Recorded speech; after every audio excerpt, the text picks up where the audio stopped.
В преддверии старта третьего сезона и обновления до версии 3.2.0 у нас появляется просто до неприличия много новостей. Сначала Konami самостоятельно делились подробностями грядущего обновления на своем официальном сайте, а теперь подключили и разного рода игровые издания с соответствующими статьями. И, например, вчера на сайте Game Reactor появилась статья, посвященная версии 3.2.0. Konami пригласили журналистов из этого игрового издания к себе и поделились подробностями грядущего обновления, что и получило свое отражение в соответствующей статье с новыми подробностями. Поэтому устраивайтесь поудобнее, поддержите это видео своими лайками, как и всегда в комментариях делитесь своим мнением, и если вы находитесь здесь впервые, то, конечно же, подписывайтесь на канал с колокольчиком.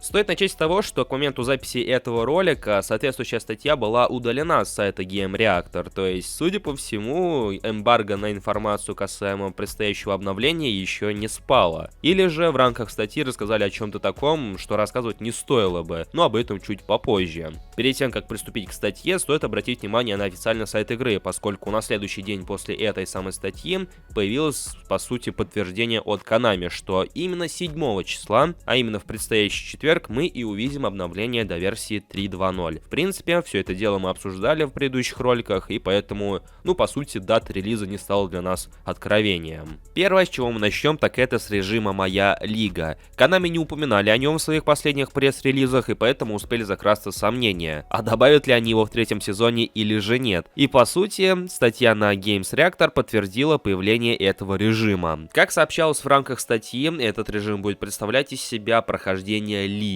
То есть все то, что мы обсуждали чуть ранее, по сути, интерпретация некогда оффлайн режима турниры и кубки, где мы могли выбрать любой из присутствующих чемпионатов и отыграть просто сезон за ту или иную команду. Здесь будет нечто похожее, только за ваш состав Dream Team, судя по всему. Сообщается, что искусственный интеллект будет создавать календарь по определенному образу, и через каждые 5 матчей будут попадаться сильные команды. То есть не будет такого, что 2 матча, 3 матча подряд вы будете играть со сложными, сильными командами. Также будут учитываться погодные условия в зависимости от сезона в игре, и также будут новые кат-сцены. То есть все то, что мы получили на старте игры, а именно погодные условия, кат-сцена перед матчами, и именно в этом режиме это все найдет свое отражение. Второе нововведение, о котором не упоминалось до этого, а именно добавление бустеров для футболистов из паков команды недели. То есть на данный момент бустеры доступны только для эпических карточек, и для Big Time карточек Лионеля Месси. Сообщается, что этими же самыми бустерами обзаведутся и игроки из паков команды недели, а некоторые футболисты обзаведутся аж 2 бустерами. Об этом были новости, в принципе это ни для кого не секрет, поэтому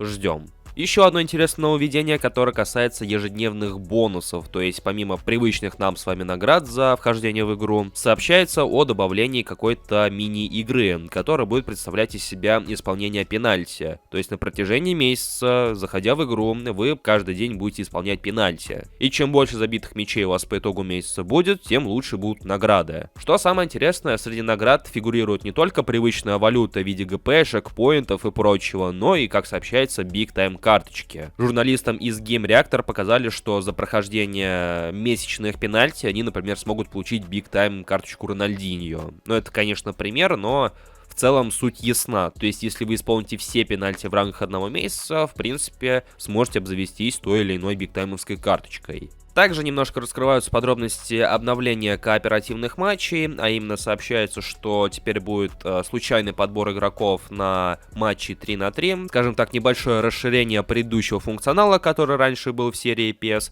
и также возможность выражать свои эмоции с помощью смайликов, то есть появится какое-то подобие чата. И один из пунктов, который Konami непосредственно упоминали в одном из своих анонсов, а именно обновление дивизионов eFootball, тогда мы не совсем поняли, что это из себя будет представлять, но на самом деле Konami собираются провести небольшой ребрендинг, а именно, скажем так, изменить подбор игроков, это как минимум. То есть теперь не будет такого, что игрокам из первых дивизионов будут попадаться иногда соперники из 6-х, 7-х дивизионов, и так далее. И четко разграничиваются уровни. Например, продвинутый уровень это с 1 по 3 дивизионы, средний уровень с 4 по 6, новички с 7 по 9 и обучение, то есть матч против искусственного интеллекта в 10 дивизионе.